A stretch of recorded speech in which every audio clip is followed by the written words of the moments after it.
Hey guys, so today we're going to go over the respiratory system and how it helps maintain the pH level. So first of all, it was helpful for myself to be reminded of what the pH level is. So the pH of a solution is determined solely by its hydrogen ions. So hydrogen is very important in understanding not only pH, but just like how it all works.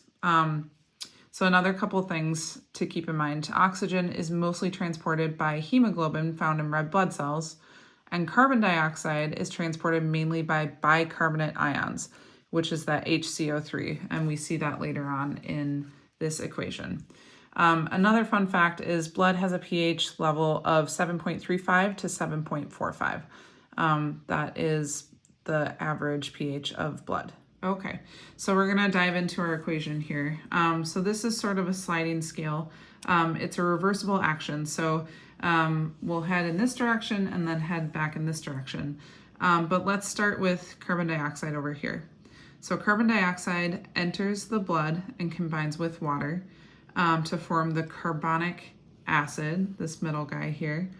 And this dissociates and becomes bicarbonate and hydrogen ions, okay? So these two combine to make this. This dissociates into these two things, the bicarbonate ion and hydrogen ion. And remember, the bicarbonate ion is how carbon dioxide is mainly transported. So that's important to keep in mind. Okay, so carbonic acid dissociates into the bicarbonate ion and hydrogen ion, okay? So then the bicarbonate ion is then transported through blood vessels to the lungs where it combines back up with hydrogen to form carbonic acid.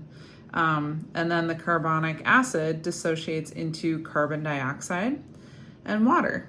At this point, the carbon dioxide travels across the respiratory membrane from the capillary into the alveoli to be expelled through expiration. The water just kind of remains in the plasma.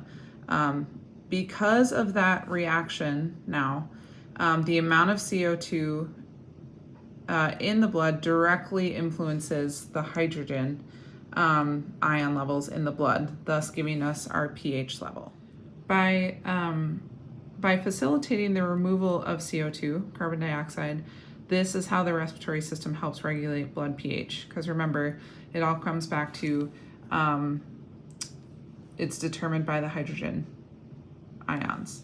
And it's important to keep in mind that this whole process is reversible. So when it goes to the right side, that's when the carbonic acid acts as a weak acid and releases hydrogen, which lowers the pH.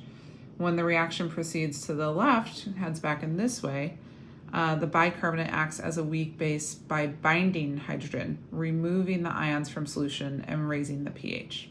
So, hope this was helpful.